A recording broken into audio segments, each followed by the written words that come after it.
Hi everyone! Today I thought I might do another homeschool video and share some of the things we have added to our homeschool routine in terms of curriculum choices and new activities, and also some of the things that we are swapping out. We usually start with time and calendar work before moving on to tongue twisters. My son loves poetry, so we started memorizing poems. The plan is to use this as our main resource for learning poetry this year. We really love this book and the poems are divided by months. My son has gone ahead and selected a few poems that he's interested in learning this season, so that's what we'll be doing. Depending on the length of a poem, it takes anywhere from a few days to a couple of weeks to learn it by heart. And we also take the time to learn about the author and what they were thinking when they wrote it, and pretty much discuss possible meanings behind it. The Dust of Snow by Robert Frost. The way it falls so down on me, the dust of snow from a hemlock tree, has given my heart a change of mood, and saved some part of a day I had rued. Then we move on to mental math. We have been doing this for a couple of months now and my son loves it. It's a great way to warm up and it's great for stimulating both sides of the brain.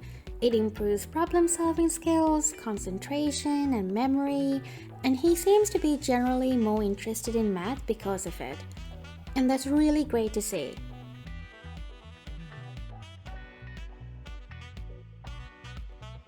We're currently using Think Mentals, but I do have a few more mental math books that I'm planning on using after this is complete.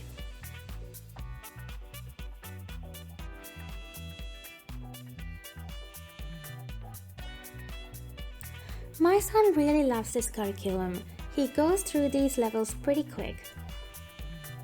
He recently finished the grade 1, my printing book. So now he's moved on to grade 2 handwriting book, which is called Printing Power. And he's really enjoying it, but he is super keen to move on to grade 3 because he wants to learn cursive writing.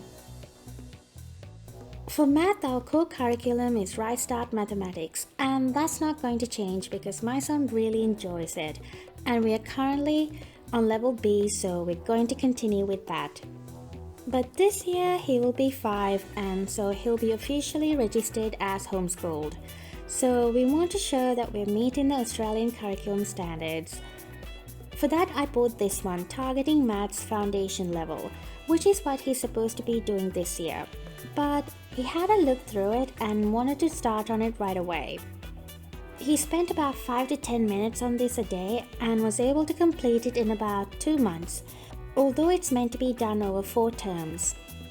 So as you can see here, he started it in early September and by November it's all done.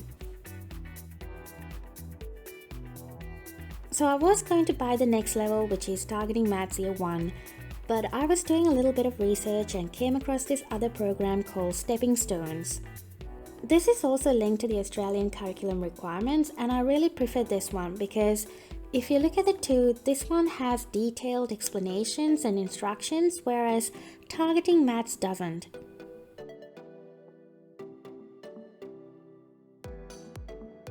He will probably do this during spare time and get through it at his own pace. There's really no urgency because he's already completed the foundation level. Stepping Stone seems to have more content and the layout seems much better. This is actually called the Student Journal. There is also a student practice book you can buy if your child needs extra practice, but since we're doing RightStart Mathematics, I didn't really see the need to buy the practice book. Now there are 12 storybooks you can buy for this level which introduce key mathematical concepts in a fun and engaging way, but I didn't buy those.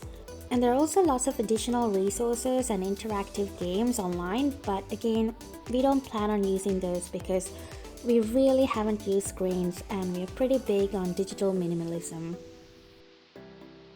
Something I noticed when we were doing targeting maths was the lack of word problems, so I ended up buying this one. It's a nice little book with word questions that are broken up into 3 levels. So you have simple, difficult, and then more complex questions, which seems like a great way to challenge little ones without overwhelming them too much. The questions are broken up further into different topics, and at the end of each topic there are revision questions as well, with the answers at the back of the book. We do these questions at random times. We sometimes do a few questions as a way to warm up at the start of our school routine, and sometimes my son likes to take them in the car as well. For reading and spelling, we are continuing with All About Reading Level 2 and All About Spelling Level 1. These have been great for us and my son enjoys it.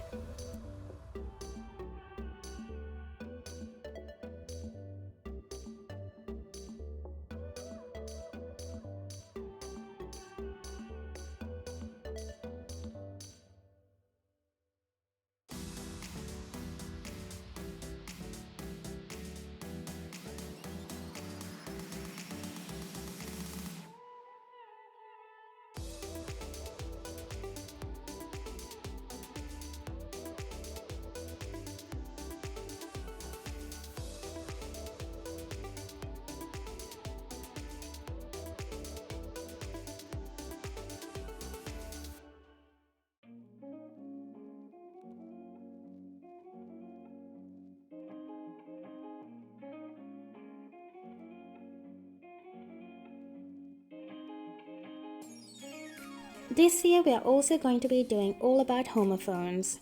This is by the same company.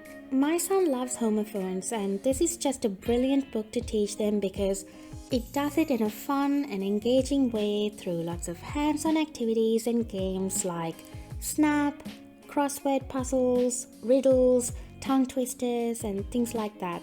So he's really going to love this and we're super excited about it.